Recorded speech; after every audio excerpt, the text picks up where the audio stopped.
What's up, everyone? I've been sitting on this episode for far too long. I recorded it maybe back in November with my good friend Boniface, who lives all the way over in Nairobi, Kenya. I met him through my friend Amar, who knows a guy named Yuri, who's an amazing DJ that is also was based in Nairobi, now lives in Amsterdam. But he was friends with this absolutely magnetic guy named Boniface, who is a serial entrepreneur and an amazing community builder that puts together all kinds of networking events for entrepreneurs in Kenya and across other parts of Africa. He's the founder of a really amazing podcast that I highly recommend you check out called Boardroom Banter that he has featured me on before. And even though I've never met him in person, he has quickly become a dear friend of mine because you'll hear it in this episode. He is just electric. He has this charisma and this belief that life is a beautiful and good thing that he just brings into every single thing that he does. And he's just a beautiful soul that I am very much looking forward to meeting in person one day. Our conversation here really surrounds his interests and his pursuits of podcasting and these networking events, because I really love picking his brain on building community. That's obviously something that I care a ton about. As an entrepreneur, as a Christian, as a friend, I think going into 2025, you have all this crazy tech that's evolving and social media that is continuing to eat up all of our time. And I really believe that people who know how to build friendships and community are going to continue to stick out like sore thumbs and be really valuable resources to the people around them. And so Boniface has mastered that. He's emotionally intelligent. He has a deep understanding of what inspires people and what people really need out of events. If you guys have ever read a book called The Art of Gathering by Priya Parker, that is like one of my favorite books of all time. I don't even know if he's read it, but the dude just embodies it like crazy. He just has this amazing ability to bring people together. So I'm going to quit yapping. Let's get into this episode. I'm so glad you're here. Welcome to the iLights Creative Podcast. This is my interview with Boniface Omina.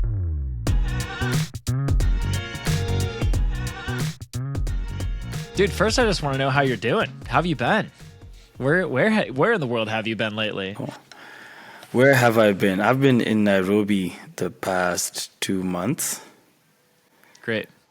The past 2.5 months. I've been in and out of Nairobi twice since then. So the first was for a retreat in late August, a leadership and mentorship retreat. So sick. That was I was think very you told much me a little needed. bit about that. Yeah. Remind me what your role was with this retreat. So I was there in the capacity of a peer mentor. So that meant assisting with the facilitation of some of these the mentorship sessions that we were having on different topics such as communication, personal branding, our African identity and what that means for us today as young people on the African continent. So yeah, that was my role in that. Super cool. Yeah.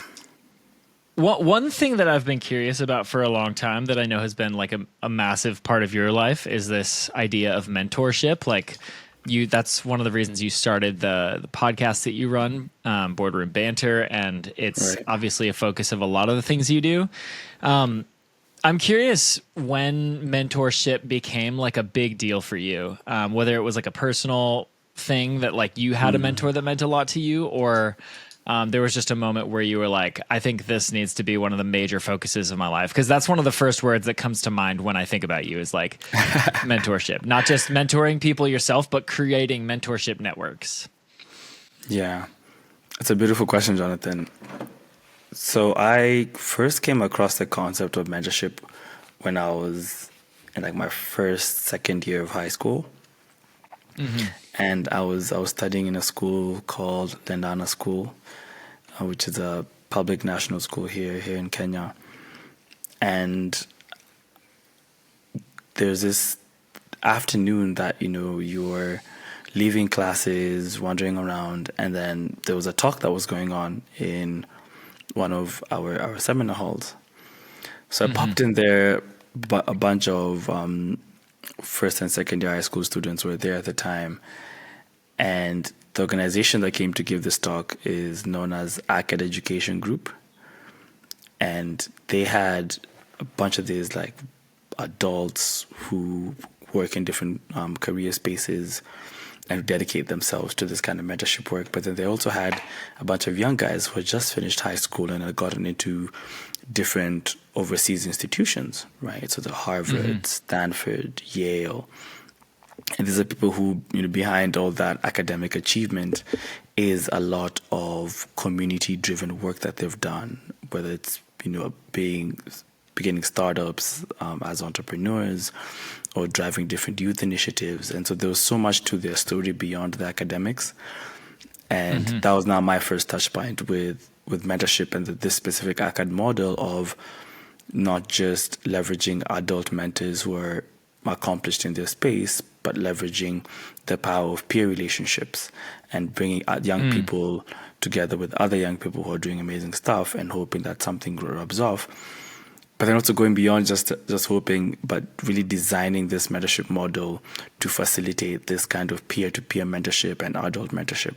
So it's the reason why I plugged in the way that I did is because I didn't feel like the education system at that time was catering to some of the holistic educational needs that I was looking for in my experience. Right? So what would those needs be? Yeah, so there is a heavy emphasis on academic achievement in the Kenyan education system, but some of the gaps that I feel like I had were aspects to do with capacity building in soft skills that complement hard skills, right? And being able to plug into my experience at the time, different resource people who are not subject matter experts in the area of academia, but are subject matter experts on aspects to do with communication for impact, for instance, right? Personal branding, networking, and entrepreneurship in its most practical sense, where I get to wake up today and say, I want to start a startup about X, Y, and Z, and I know how to navigate my way through building out a business model and testing these things out alongside my academic achievements. So these are a lot of the things that I found in mentorship, as well as a community to support me in terms of that holistic growth and capacity building. Yeah. Was mentorship always a smooth journey for you? Like right from that get-go in high school when you started encountering these mentors, was it always this kind of like straightforward, easy thing? Or did you kind of have to struggle through some figuring it out for a little while? So our mentor usually jokes that he used to give us a very tough time. And it's one of those tough love kind of situations where there is a very firm hand and loving hand that is guiding you through this. And so I think there are a lot of things that along the way, as I discovered these things about myself, they're a bit tough to swallow at times. I had to confront some of the insecurities that I've always held, but only come out when someone is looking at you through a very different lens. So just to give context on that, right? I had spent a very long time, the couple of years before joining high school, I had spent it away from my parents, and there was a aspect of independence that I sort of cultivated within myself. And so how that would sort of manifest in a mentor-mentee relationship is not taking the full advice that your mentor would give you, for instance. You just like 70% of it. And then 30% is just your instinct and your gut and your ego. And so there are times when I really had to check myself on that. But then aside from that, mentorship wasn't something that was normalized at that time, not just in the school environment, but then also at home, right? I was plugging into this organization, which over the holidays would keep me busy at different seminars, forums, networking events, all that. And I think for the longest time, my parents didn't see how that aligned with what they thought I needed to transition out of high school. And that is, Yeah. if you're not focusing on your grades, then what are you focusing on, right? Yeah. Right. And there was a lot of that misunderstanding at home. In my peer circles, I would be the guy who's not going out, not sneaking out of the house for music concerts and stuff like that. And I'd just be at networking events. I'd be dressed up in suits. And I think there was a perception that was taken to it, which is very interesting to look back at now, because I think I did another 180 and I started working in the creative industry and got piercings and tattoos. I know. And a bunch of that. Now I think of music as like one of the main things that you end up spending your time with. Yeah. And so, a lot of that misunderstanding is something that I had to learn how to bring to the table and have conversations with my loved ones whose opinions mattered and who I wanted to be able to buy into what I'm doing so that they can support me in all of the moral support that's needed and the reassurance and the validation that I think should come from such safe spaces as our loved ones. And so those are some of the growing pains. Yeah. Well, when I think of my own growing pains and some of the struggles I've had with mentorship, there's sort of this like dating aspect to mentorship. It's kind of like having a therapist where like not every mentor that you think is going to be a good idea is a good idea. And I've definitely had some moments in my life where someone has been like, hey, I'd like to mentor you. And I'm like, yeah, sure. And then, a couple of months in, it's starting to feel like I don't love the direction that you see for my life, and in some ways, like I've had to, there's some moments where you have to break up with mentors. And it's not always the most clear path to finding the right mentor for you. Very similar to like, I don't know if you've ever had like a therapist or a talk therapist, but I like, that's my struggle with that too, is like, I've had a couple therapists that were on the money and really, really worked well with me. And then I've had a couple others where I tried, and a few months in, you're just like, okay, I think I need to break up with you. So I'm curious if you have any wisdom to offer as far as like, really, really knowing that the person that you're seeking mentorship from is going to be the right person. And also if you have any wisdom on like when it might be time to sort of close the door of one mentorship relationship to open up possibilities elsewhere. Yeah, we actually had this. We unpacked this question with our podcast community a couple of months ago, and it's something that it's a question that a lot of people ask themselves, and I think it's one of the things that sometimes would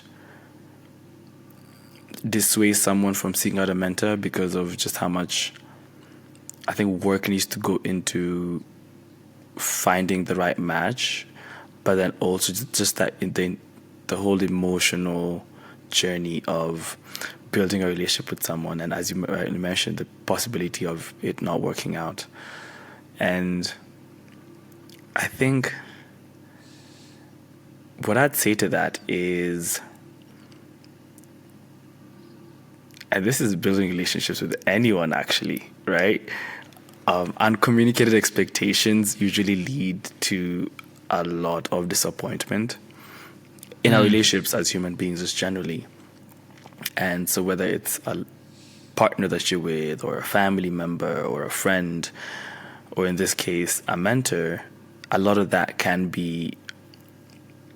space can be created for very healthy communication when these expectations have been set, right? And it's understanding that this is a mentor-mentee relationship. There is value that I am getting from you, but it's even more important as the mentee to understand that there's also value that you are giving to this mentor's life.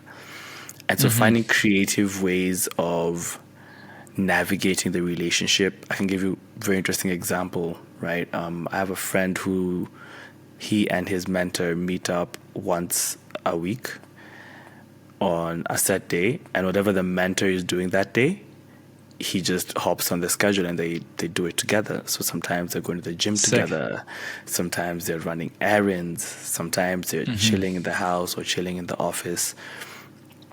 And there's certain the context of the day in terms of what they're talking about is built around the environment, right? Or what activity is going on. And so you get to see your mentor, and he or she gets to see you in so many different ways, in so many different places, in so many different contexts and situations. And for him, it works for him because it's not an unstructured, it's not a structured kind of interaction and engagement that's going on. And so that can only be built off of a certain level of awareness and understanding that both of you have of each other and of yourselves. And then understanding, okay, so every week when you're meeting on this specific day, what are we exchanging? What value are we exchanging? And that can then also allow that spontaneity and curiosity of, oh, I wonder what we're going to do next week, right? And so I think that goes to show that this specific mentor-mentee relationship that they have is a certain particular match. I don't necessarily have the same kind of day-to-day close interaction with my very present mentors in my life right now. Yuri, my best friend, is someone who builds very, very strong mentorship relationships, right? They're on he crushes. Calls week to week, Yeah. And check-in emails every 2 weeks or 3 weeks. And so it works for him. I don't think I'm the kind of person who would thrive in a structured mentorship relationship. And so 100%. And so just to your question of when it comes time to perhaps break up with your mentor, quote unquote, I think it's through the same understanding and open communication of, oh, this has been amazing and I've gained this and this from you and from our interactions in these ways. So making sure that that breakup is also supported with a lot of reassurance, validation, and feedback, however tough the feedback might be, or sometimes it's just very light feedback. And as you mentioned, even saying, hey, the direction in which I want to go now is not aligning with X, Y, and Z. I think there's so many different ways to communicate that. And if that kind of space is created and you can both hold that kind of space for each other, it makes it a lot more manageable, even for yourself. Yep. Totally. Yeah, I very much vibe with your preference to like that this sort of unstructured type of mentorship where you're actually participating in other activities, like the idea of going for a run, going for a workout, even helping with things that your mentor is doing. I have a buddy the other day I was on a call with, and he had this really interesting distinguishing. He said there's like two kinds of relationships. There's like direct relationships where like the relationship is built around the desire to connect with each other, where you're both facing each other, and there's this like you're facing one another. The interest in the relationship is solely in the other person. And then he said there are indirect relationships that he actually believes more in, where there's two people that are looking at a common goal that are doing something together in unison, side by side. So like an example of that could be like, if you're in a workout community and you're doing like CrossFit classes with someone, or if you're going to school with someone and you both are trying to study for the same exam, you're both going through this trial together. And I just think it's cool. And I thought that was a really interesting distinction, like the relationships that are built just off of I'm interested in you versus the relationships that are built off of we are interested in each other, but like in the context of this third thing that we're focusing on. Yeah. And I just think that's fascinating. It just kind of put me down this whole rabbit hole of thought of like, I wonder how to optimize your life around that. Because in a lot of ways, I'm a very extroverted person. I usually hate doing things by myself. Like I'm obsessed with surfing. If I'm going to go surfing, I'm going to text 10 people and let them know so they can join me. I love doing things with people. And it just would be interesting to study like what are the advantages and disadvantages of each of those styles of friendship. Interesting. It doesn't sound like it's an either or kind of thing. Like one is better than the other. I think it. Right. Yeah, it doesn't sound like. I'm gonna start looking at my relationships and seeing whether they're direct or indirect. Totally. Are they direct or indirect? I think my work relationships are pretty indirect, right?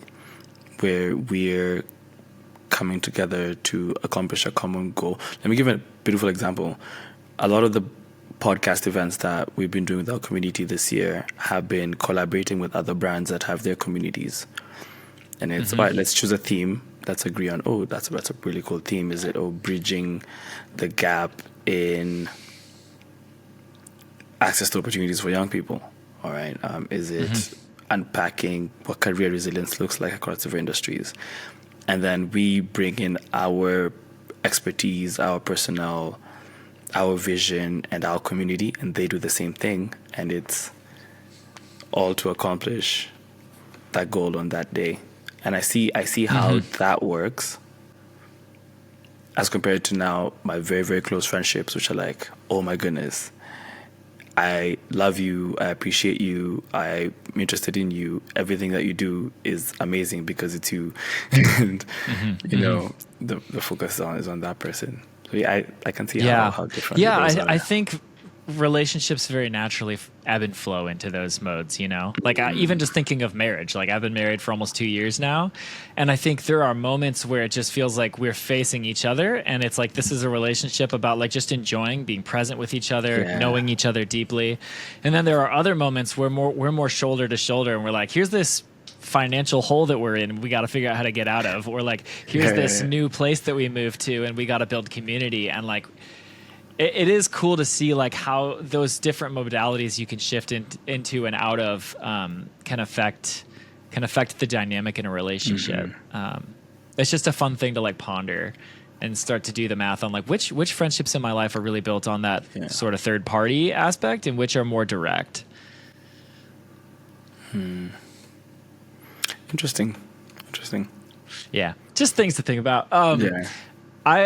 I'm curious for you, Boniface, like you sort of dropped some really good wisdom on like just being kind and being clear on expectations and communicating with mentors in your life. I'm curious, like just from like a experience perspective, what would you say is like the best experience you've ever had with a mentor in your life, and what made it great?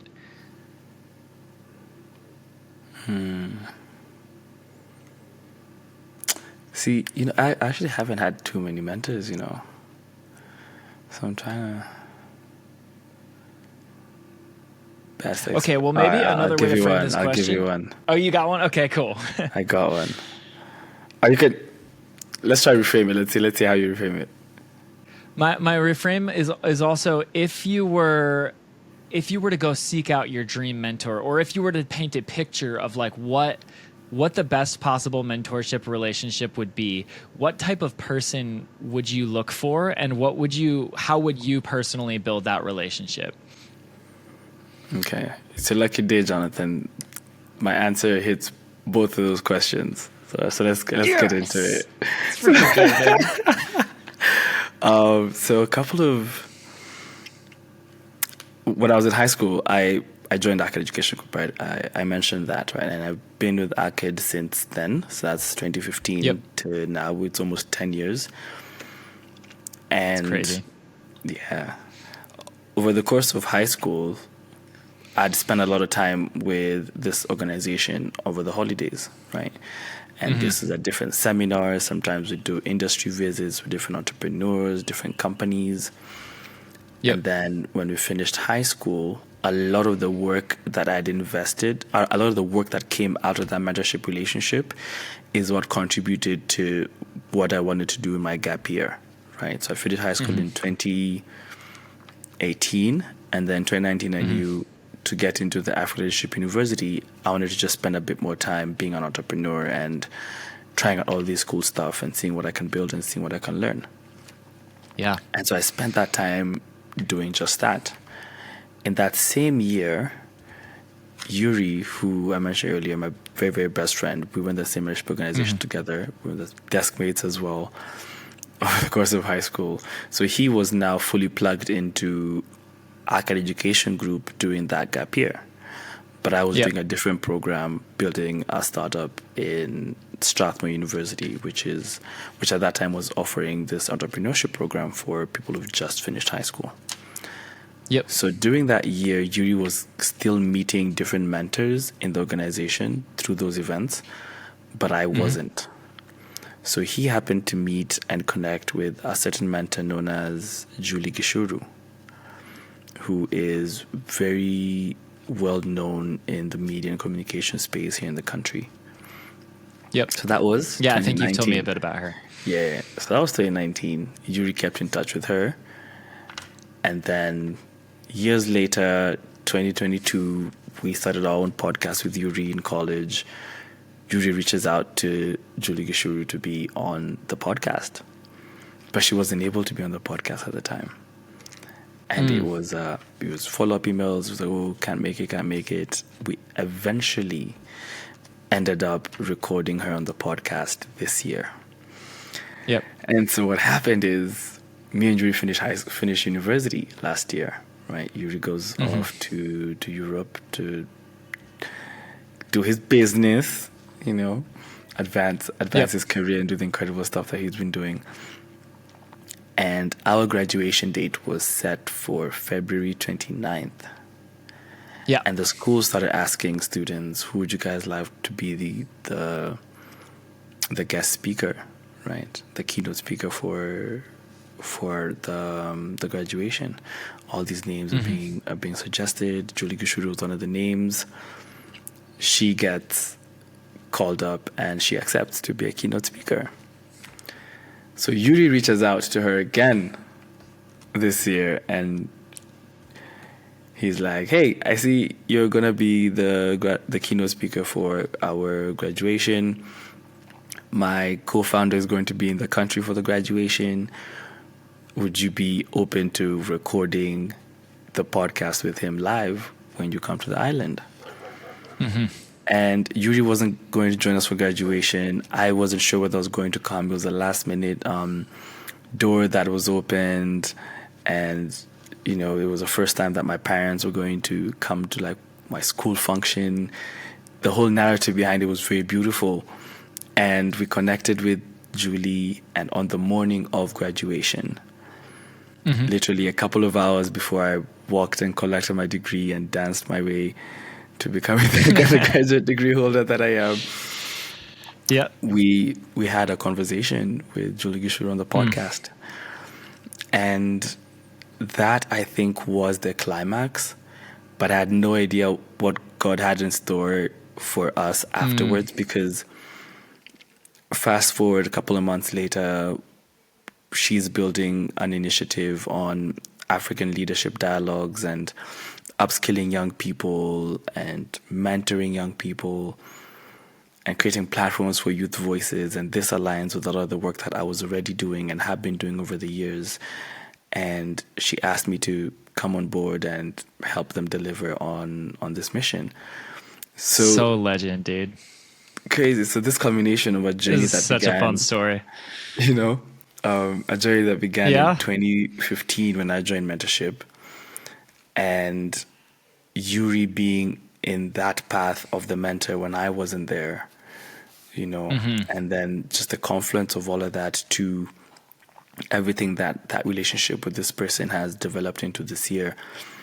I think it's very validating, because this is my first job out of uni, and my friends were telling me just how lucky I am that a lot of the work that I always end up doing is work that I love or work that I'm deeply passionate or interested in.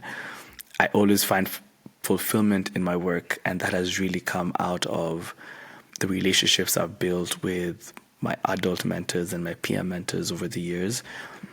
And so I think it's just very validating that God puts the right people in my path and the right people in other people's path, And I think,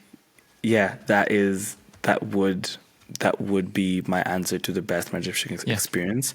And why it's also relevant to the Dream Mentor is because this is someone who has accomplished everything that she has accomplished in the communication and media industry that I have sort of dreamed of, right? Yep. And I'm in a very unique position to learn from just her wealth of knowledge, and at the same time learn it through building. something with Yep. her alongside it. And so it's back to Yep. the indirect relationship that you mentioned, where you're coming together, it's a common goal. There are days when it's very direct and it's, how are you doing? What are you working on? How can I support you with this and this? And then it's, okay, so how are we going to accomplish this week's goal for what we're doing? And yeah, I'm just really in a very grateful position that despite the few mentors that I've had, I think they've just been there's been a certain quality of mentorship that's been there. Yep. Can you paint a little bit more of a picture of who Julie is and why you're so excited about her, what she means to the community out there in Kenya and Africa? Yeah. So I grew up watching Julie host the news on TV, right? So when my parents clicked the news station at 7 p.m. or 9 p.m., some of these, segments would be run by her. And Was she Nairobi-based news anchor? yes, she's Nairobi-based. Okay. Cool. Right. And a lot of the work that she did contributed to the dinner table conversations that we'd be having with my parents, with my siblings as kids. Before we tune into WWE, at the end of the news, we're locked in and listening to that. And I pay very close attention to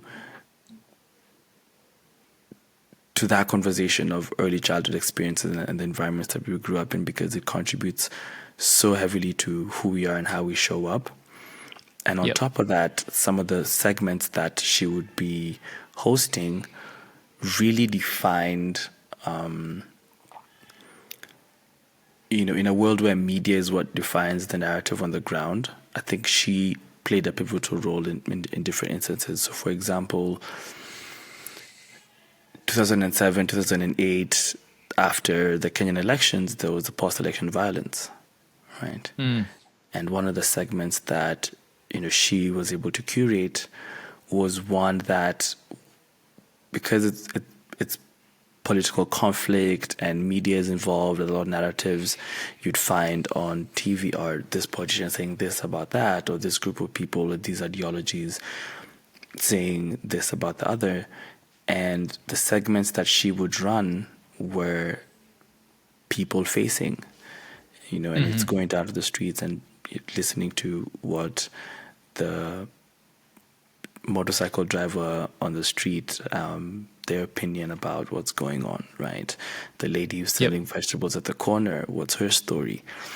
And so that kind of storytelling, really leaves an impression on you, especially if you're a child who loves people and is curious about people and can see aspects of that kind of storytelling, that kind of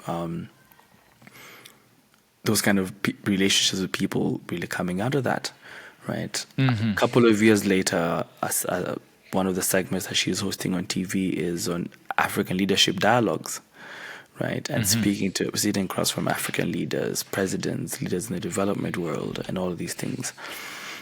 And so by the time I'm going through my formative years, when I'm navigating communication and looking for platforms where I can flex this muscle and build this skill, I come across something when I'm in high school called the Great Debaters Contest, which is an inter-school debate competition platform that was built out over the course across the entire country, and schools compete against schools for prizes, and it's recorded and filmed. I'll send you a link of the debate that I took place in. Actually, there's footage of this.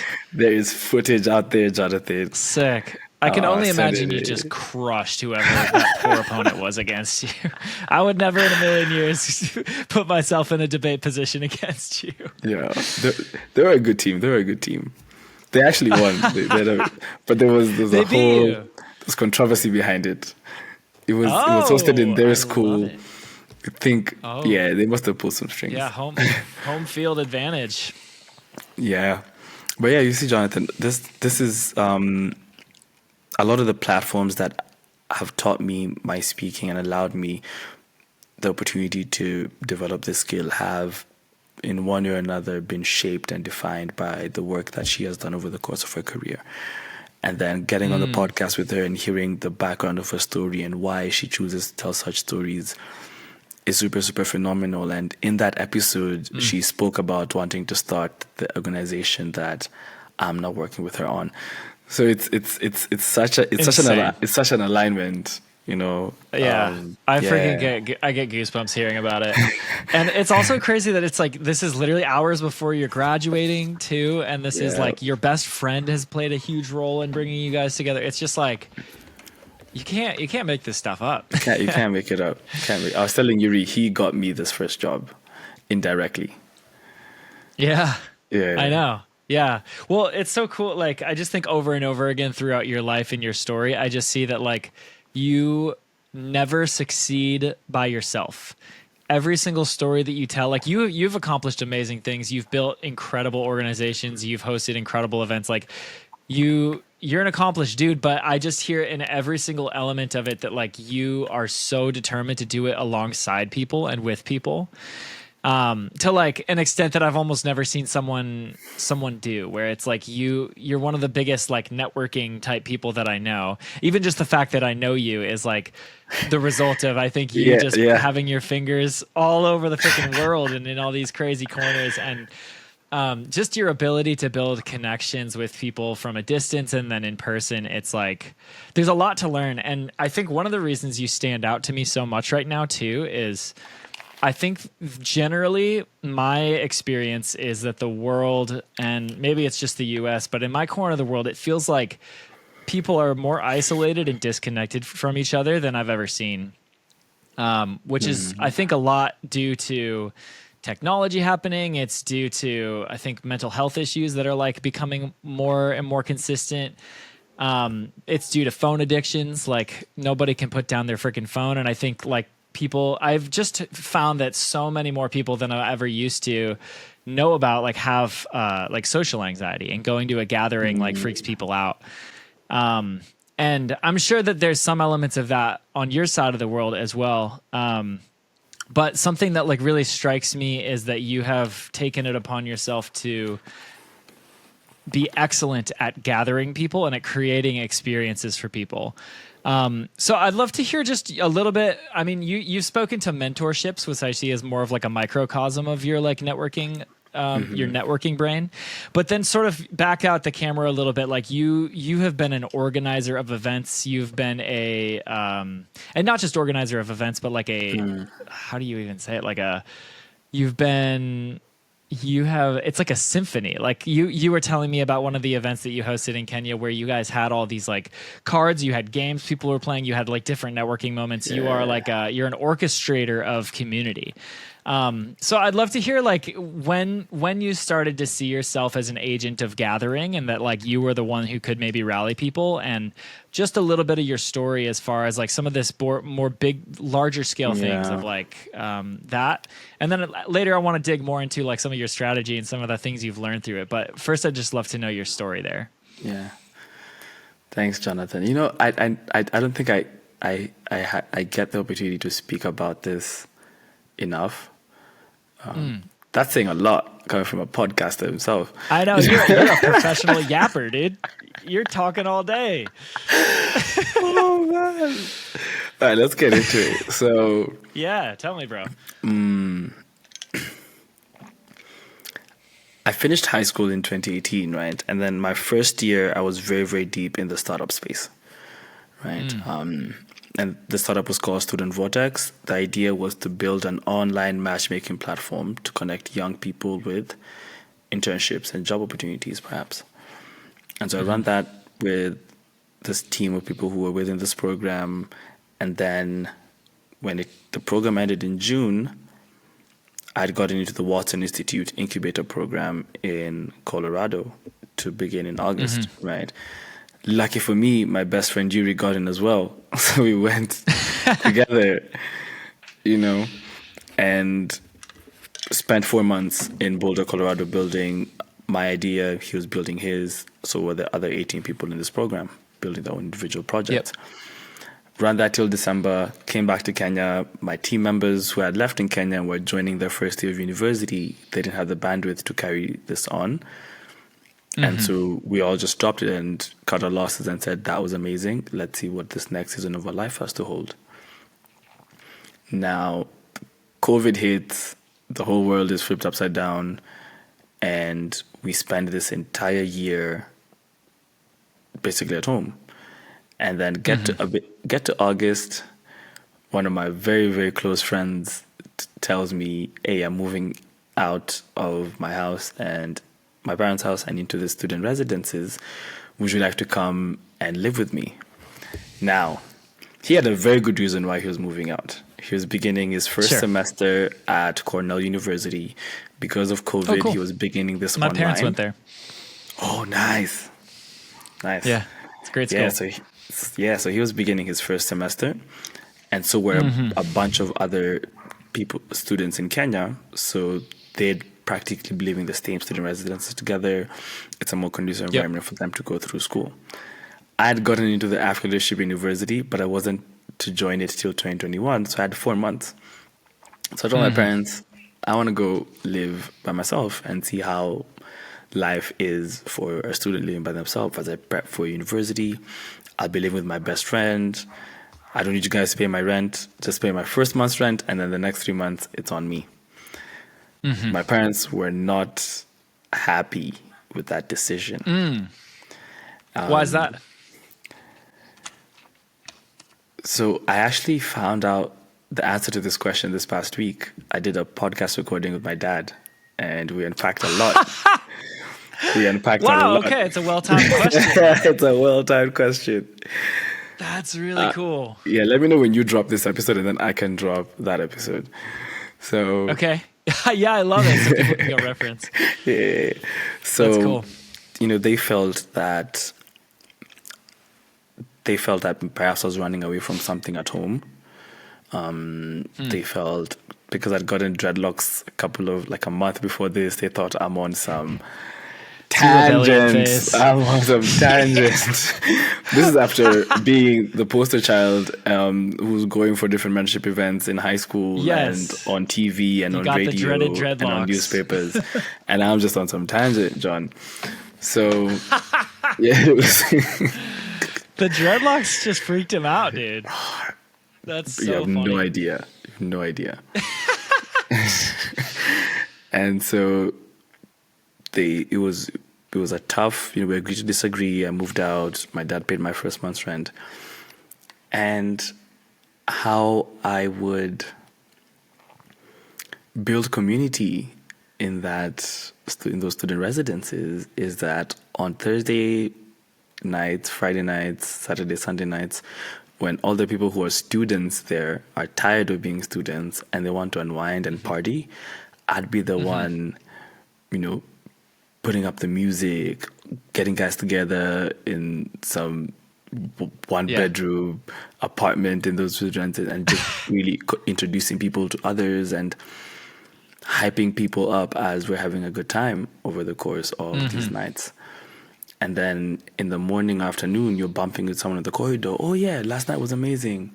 Remember your name? Oh, where you from? Cool. And now we had people from local universities and overseas universities, right? Yep. We had students who are Kenyan. Some of them are Ugandan. Some of them are Congolese. And you have that entire community around that area as well of students because there's a university right next door. And so I'm learning what it takes to bring young people together from different backgrounds with different music tastes and different interests and creating a space for them that is safe and that they can have fun and connect with each other. And I do this over the course of these 4 months while I'm there.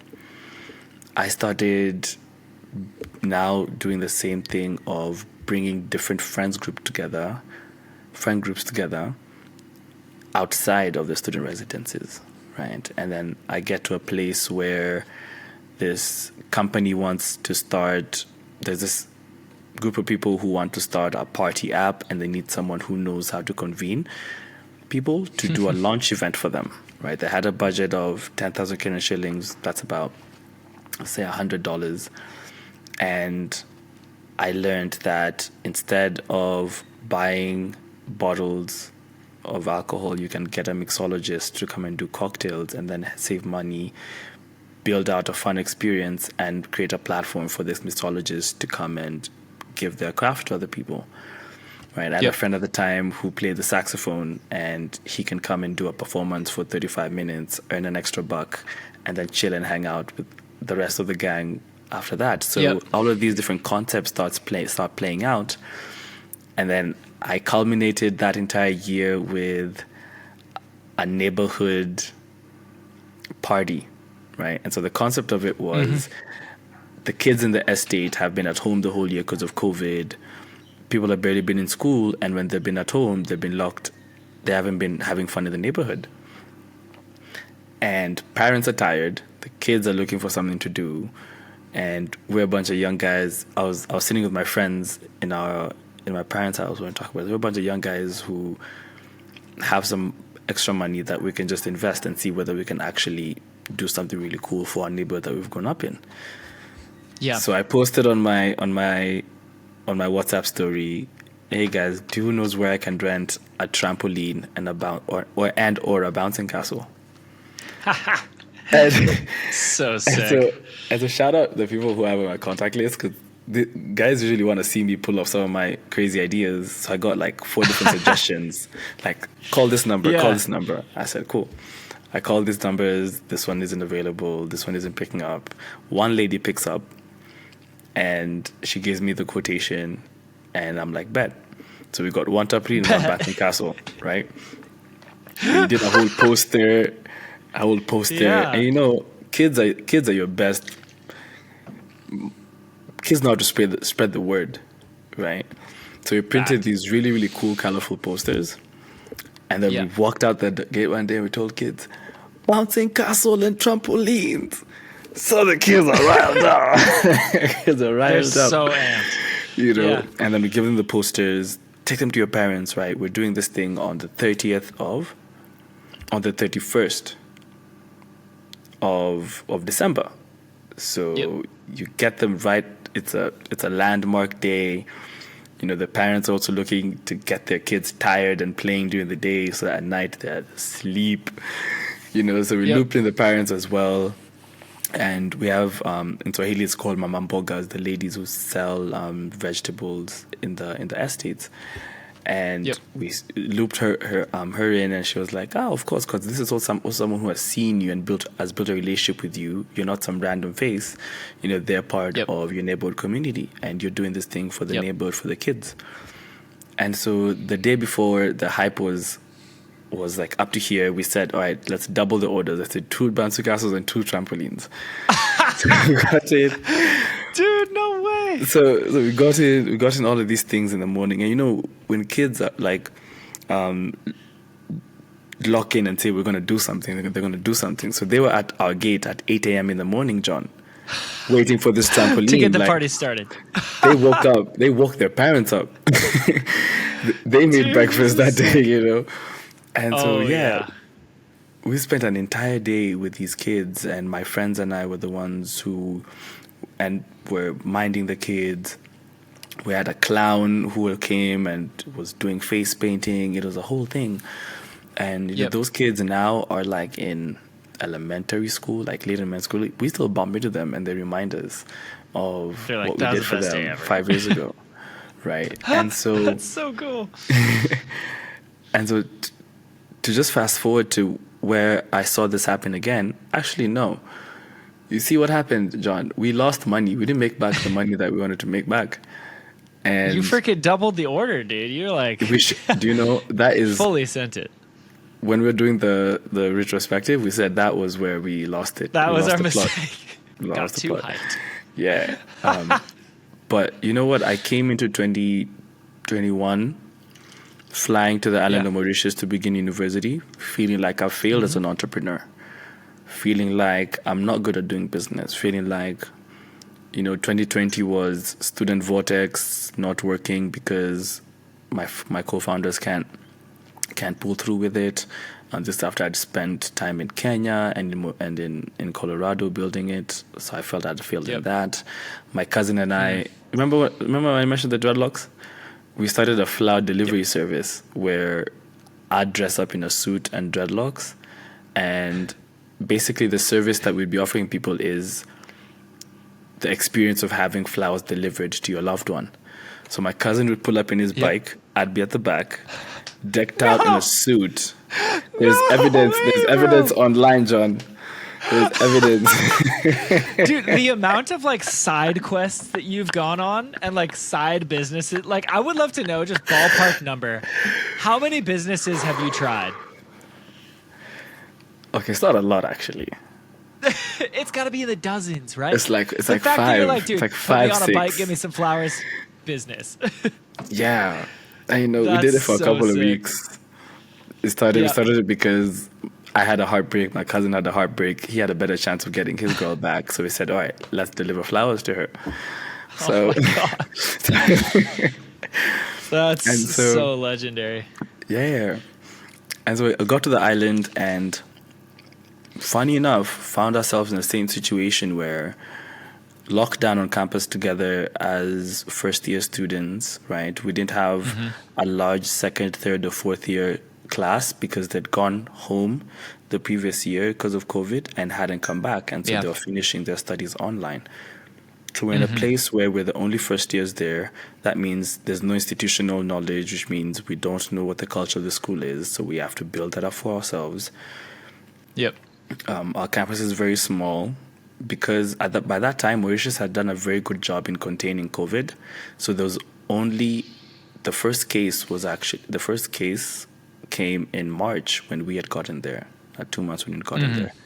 So the whole campus locked down. And again, I find myself in a community of students who don't have anything to do, who want reasons to unwind, and who have the capacity to, who really, really want to connect with each other. Yep. And so me and Yuri started doing events on campus, right? Yep.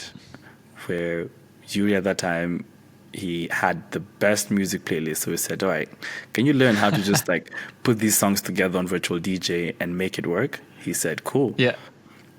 Fast forward to 4 years later now, Yuri is an international DJ. So, Yep. Yeah. Absolute legend. And that was the birth of his DJing career. That was the birth of it, right? And what did I know how to do? Cool. I knew how to make guys who are in the room together dance and engage and hype and catch a flow, because I also had a background in event hosting, which is what I used to do as a side gig, and moderation. Yep. So I knew how to work a crowd. So that's how we complemented each other. So seeing that begin in the way it did and build out into us doing events on the island over the next 3 years when we're in university, doing events in Kenya, Yuri building his music career, me developing and establishing myself in the music industry to the extent that I have now. All this just ties back to me understanding how to leverage my skill of connecting and convening people. So that is sort of how I think this ability has shown up in different spaces. And I think it's really been built out of a necessity for it, being able to be an entrepreneur and identify a gap and find a way to fill that gap, really validated a lot of the quote unquote failures that I felt I had as an entrepreneur at the time, because I really learned how to package this skill in different ways in different places and really know how to tap into it and move it across different situations. And I think I'd really credit that to my personality. You mentioned being an extrovert. I feel the exact same way. You mentioned yapping, speaking to people, being very inquisitive and curious. My mom usually jokes that it began when I was a kid, and we'd get guests over and I'd be asking these guests, oh, so why do you have a big car and this other one has a small car? Oh man, how'd you get the big car? I'll tell you. So I think that's what that part of my life has looked like over the years, and how it has Yeah. evolved in different spaces. Whether it's in Kenya, whether it's in Mauritius, whether it's in the United States, and you and I are in Silicon Valley and trying to look for a community to listen to Afrobeat music with, or piano music with. It's really been driven by wanting to just contribute and add value to the communities that I've been a part of. Yep. I'm curious what, like, you're kind of like, after this whole build community, build network things, like a bat out of hell. Like, you're so determined and you just go so hard on it. And I'm assuming there must be some sort of feeling that it creates in you when you see an event go together successfully and all these people become friends, all these people become collaborators on things. I'm assuming there's something that like happens inside of your soul that there's a feeling that you get when you've done stuff like this. I'm curious, like, if you were to bring me into that, like, what ultimately is this driving factor, this force within you that like must bring people together? Yeah, I think I grew up the last born of 5 kids, and I have a very big gap. There's a very big gap between me and my older siblings, and so what that meant is the early experiences that we had as a family. And my brother, I did a podcast with my brother, and he mentioned that for the longest time he remembers them as 4 kids, right? So I'm sure, yeah. My brother just turned 40, right? I'm 25. Wow. And so you can imagine, right? My eldest brother is 41. My sister, my eldest brother is 40. Yeah, we're getting some family lineage right now. So 41, 40, 37, 33, and then me, 25. Dang, yeah, that is a huge gap. So I have the biggest gap. And so I think I navigated a lot of my childhood alone, not necessarily lonely, because I was surrounded by so much love and validation, and I grew up in excited family members as well, but alone in terms of what I was experiencing as a child, no one else in the house was experiencing, and so there's no one who I could immediately identify my experiences with.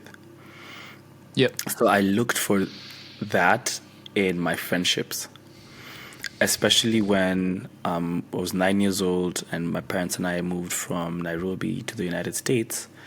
And now there was an added layer of it where I was the only black child in class. I had a very bad stammer. I couldn't get 2-3 sentences out, and I was bullied because of that. But then being ostracized also sort of pushed me to the group of people who I needed to be with. And I then began forming really strong friendships at the time in a place where I was the most different, I think, through a certain lens, right? Yep. And those are not the places I'd go to identify with a lot of that. Because now at the time, my older siblings are all out of the house. My parents are also very old.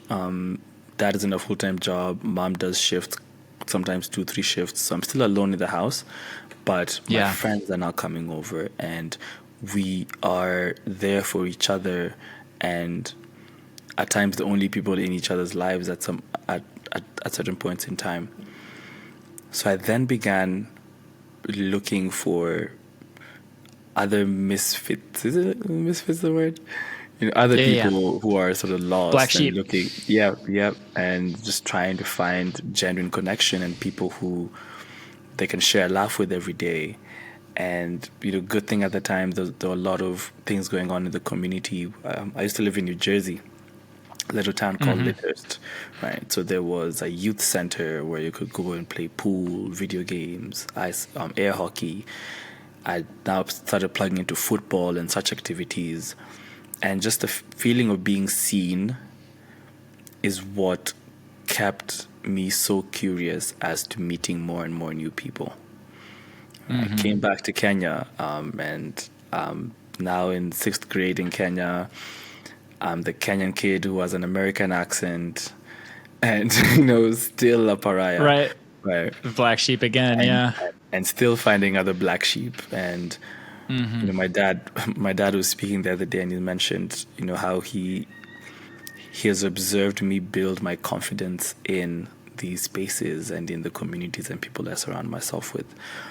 And so by the time I find myself in a place where I look back at all of the different spaces and environments that I've been in and the relationships that I've carried through all of these different spaces, there are people who just wanted to be seen and be seen for who they really are, and I was looking for the same exact thing.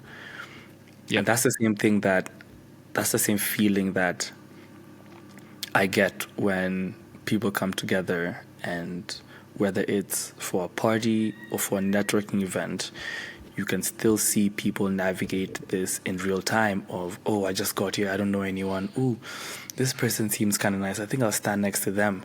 Or, oh, I can stand in this little corner in this table and just listen to whoever's talking. And then, oh man, they asked me my name, and you're seeing this from people. People come and tell you some of these instances of, oh, I was here and this is what I gained. I gained a friend. I gained a co-founder. I spoke to someone. I found that someone else likes ice pops just as much as I do, and this is people connecting on, in the most human level. And you mentioned earlier that you feel like the world is a lot more disconnected now, and it's for a number of the reasons that you mentioned. But one of those reasons is that we're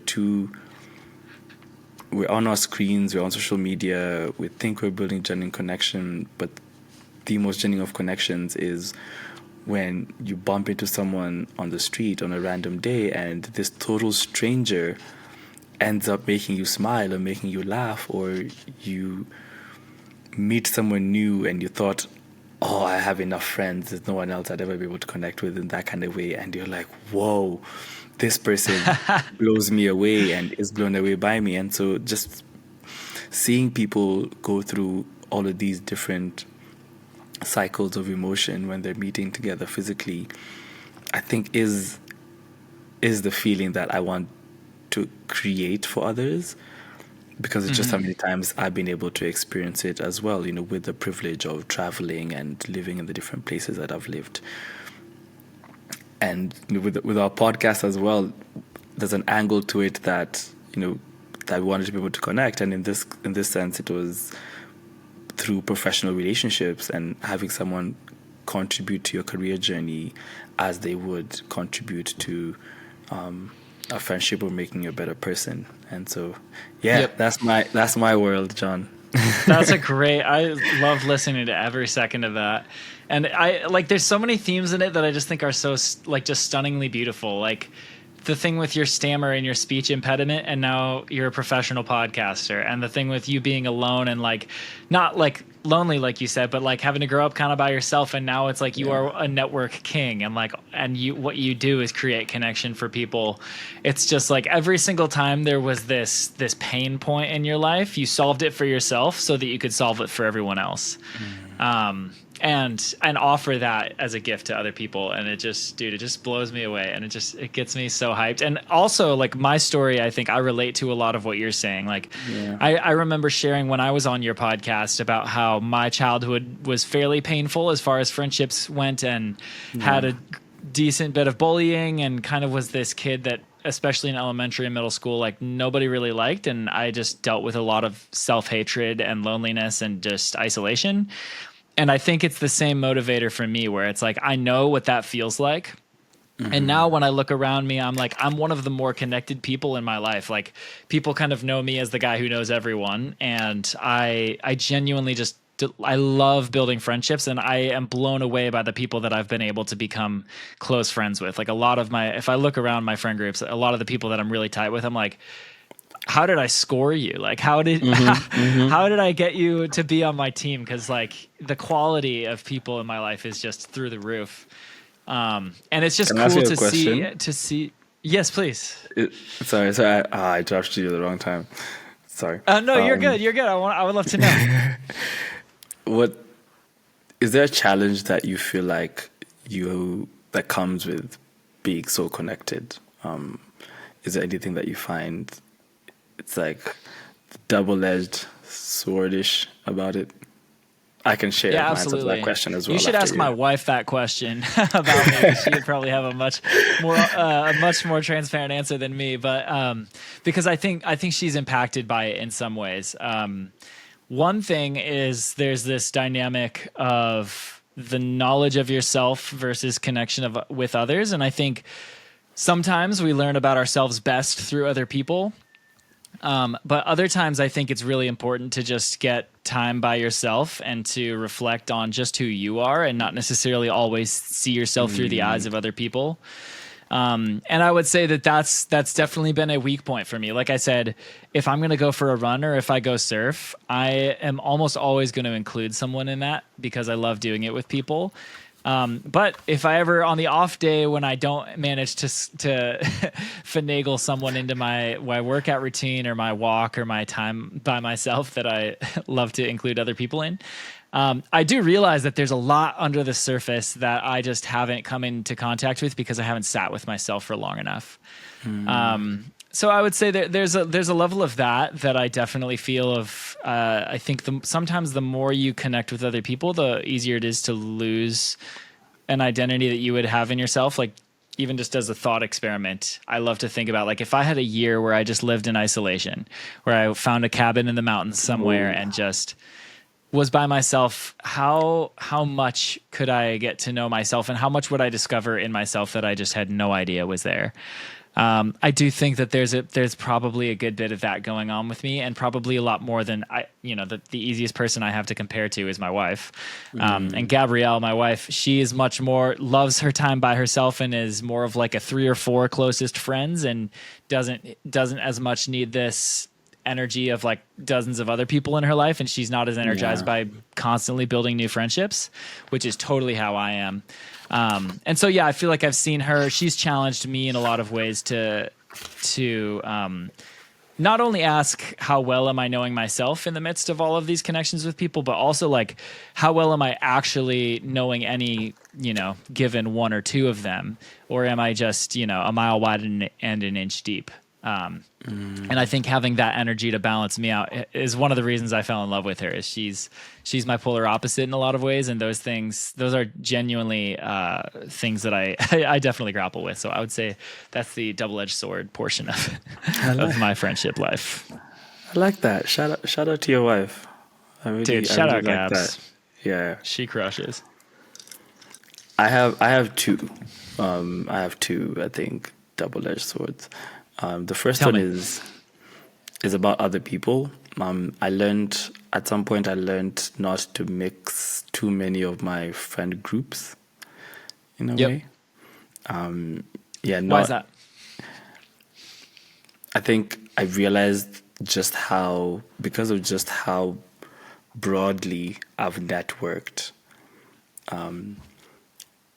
sometimes that kind of diversity doesn't play out well in like the physical environments, Yep. I think there's an event I did one day where I had my high school friends, I had my uni friends, I had the friends I made in my 2 gap years, and then I had my friends from some corner of Nairobi that I used to live in one time. Yeah. And it was a perfect visualization of just how different it was a visualization of just how many different parts of myself I show up in different spaces with, and especially because it was not just diverse in terms of where I met these people, but then it was diverse in terms of who I was at that point in life when I met them. I was just like, okay. This is intense. But that's it's on a very light note. It's not too deep. But the second one is a little bit about what you said of spending time with yourself versus spending time with other people. And I think I experienced this earlier this year when I was living in Brazzaville, Congo Republic, in Central Africa. And so I just graduated from uni. My aunt works out of Brazzaville, and she was like, "Hey, why don't you come down and spend a couple of months here learning French?" And so I didn't know what I was getting myself into, John. I thought I knew. I had no idea. you know, Yeah. because for the first time, I was living in an environment where I could not connect with the people around me because of a language barrier. Right? Brazzaville is a French, Congo Republic is a French-speaking country. Very, very, very few people speak English. If they do speak English, they've learned it elsewhere, or they're not from there, which was the majority of the people I was interacting with at different points in time. But for the most part, I was by myself in my head. Right, my aunt would go to work every day. Sometimes she'd be flying out of the country. The gentleman at the gate does not speak a word of English, doesn't understand a word of English. The taxi drivers don't speak English. The shopkeeper does not speak English. And I'm learning French for the very first time, right? And I didn't have an English-speaking community as I did in Mauritius, which is also a French-speaking country. And so I'm really, really, really, really, really learning for the very first time just how much I rely on my communication to connect with people. Yep. Right. And so I was, as you were giving your answer, I was flipping through my diary, and I did a whole journal entry that day about being in silence and being in silence with people. Right, so I can be in a group of people and they're speaking French, they're all understanding each other, and I'm just in my head going, what is going on? I can't contribute to the conversation. Best I can do is nod and pretend that I understand what's going on. But they all know I don't know nothing, Just get them with the thumbs up. Yeah, and I was like, wow, if I hadn't come here, I would not have learned this about myself. And it's one of those things of, it's a language barrier. The only way through is through, right? You just have to keep learning French. You have to keep putting yourself in these positions. But there are days when I'm socially drained, John. And this is not something I've ever felt when I'm with people, right? And it's just the strain of trying to pick up the French words that are being said and trying to know what the response is. My left brain cell is responding in English. My right one is trying to translate. A lot is going on. I just want to go back to my room or go back home. And I remember my first week there, I didn't even leave the house. I was afraid of social interactions. I was afraid of someone coming and asking me, "Oh, comment t'appelles? What's your name?"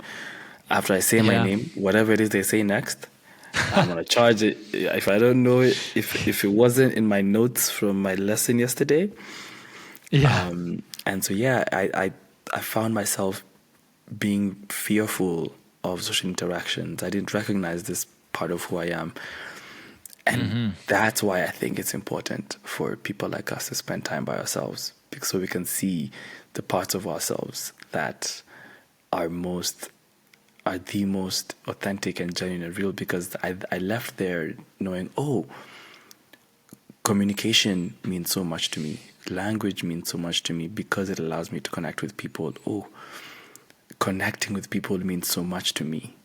How can I make sure I keep, doing this more and do it better? And, I bet that French-speaking person who I meet in Nairobi is going through the same thing I'm going through in their head. If they don't know English, or they're trying 100%. to pick up what the cab driver is saying in Swahili, and it just gave me a different level of empathy for people who are living in places where they don't speak the language, but then also people who are really, really, really looking for connection and can't find the words for it. Can't find the words to approach someone and say, "Hi, my name is Boniface. Nice to meet you. What's your name?" There are people who, just don't have the tools for that. And if I can play a part in creating those tools for such people, then, it just gives me a lot more drive to do the work that I was already doing at the time. Yep. And did you find there was a layer in it too with that experience that you also just sort of became more comfortable with yourself? And after a few weeks of, this could not be it, right. But I'm assuming after a few weeks of realizing you kind of don't have the means to connect and you are just in your own head more often, that eventually that became more of a safe space for you. Yep. I'd be which is cool. I'd be the random guy on the street with earphones on, dancing aimlessly because no one knows me You're a here. street dance guy. In places that no one I knows always me. admire people like that. Yeah. Well, I used to live in Boulder, Colorado as well, and there was this one girl that literally blew me away. I probably saw her 5 to 10 times when I lived there. Yeah. It would just be random street corners. She'd be the same. She would have headphones in and just full out dancing at like a bus stop or something like that. And I'm like, dude, Yep. you are the coolest human ever. I'm telling you. So sick. Maybe she just didn't speak English. And you'll never know. Yeah, you'll never know. And you'll never know. I got to a point where I was like, I can take a phone call in the middle of the street and no one will know what I'm saying. Stuff like that. And then also Totally. you then realize, because at some point in time I started hanging out with my aunt's colleague's son, who's from Rwanda, so speaks both English and French. Yep. Right. And then he introduced me to a group of guys who used to play football with twice a week. And I think this is one of the places which I found deep connection in the sport of football. Because once you learn how to say pass the ball in French or manon, or all of these terms on the football pitch, everything else just becomes a bunch of dudes on a football pitch playing football. Again, connection, the indirect one. The common goal is we need to beat this other team, right? Right. And to do that, we need to figure out a way to move this ball around. And this is the one place where I would go to and I could breathe. The beauty of it was there are people there who are from Lebanon, and so they spoke English, and there were 2 Italians and 3 people from France. So they spoke both English and French. And so I then found a group of people who I can sit here and over the next 5 minutes, I'll hear a couple of English words being thrown around at some point in time. And that is what I'm going to look for twice a week, right? And so in the sport of football... Those sweet, shining glimmers of English. Yeah. In the sport of football, I found community. And I then started hanging out with some young guys. And when I could string a couple of French things together, or when we're dancing, we're outside dancing and a song comes on and we find that both of us know the song, it's like, oh, or if I find that I know the song and they don't, or in some interactions there's something about being Kenyan that gives me a value to add to a conversation, I would then find that, oh, I feel much more comfortable being different today because they are seeing something valuable in me, and that is just a level of appreciation and acknowledgement that you'd look for in human connection. And so there were instances where that would show up. Yep. It's beautiful. Dude, I do wish I had all the time in the world to keep talking with you, because I genuinely do feel like I could chat with you for another 4 hours and we would never run out of cool things to think about together. But before we finish, I just want to say, dude, you just inspire the crap out of me. And the fact that I've never known you or never met you in person, I guess, is just blows me away, because you feel like a close friend. You feel like someone that I know deeply at this point, and I just think that speaks to just like the authenticity that you operate with is just a baseline. So, dude, I just want to say thank you so much for taking time to bring this friendship and this conversation online with my podcast. And I just feel like I learn a lot from you. So thanks for being who you are in the world, dude. Thank you so much, John. This friendship fills me up just as much, and I appreciate all of the events that got us here. It's because other people had invested in their friendship together that we were able to be here. So we are a product of our own communities, and I think that shout out Yuri, shout out Amar, shout out Yuri and Amar. Yeah. Thank you so much for having me. Yeah, of course, dude. Yeah, hopefully it's not the last time, and I hope I get to meet you in person. Hopefully in Kenya, dude. Next I'll let you year. know. I'll be looking. I'm looking at flights. Yeah. And you're also trying to get us somewhere next year. That it's in my calendar. Good. So Good. Yeah, common goal, indirect and direct relationship. There we go. There we go. Gotta have it. Yeah. All right, my man. Well, thank you. We'll talk soon. Cheers.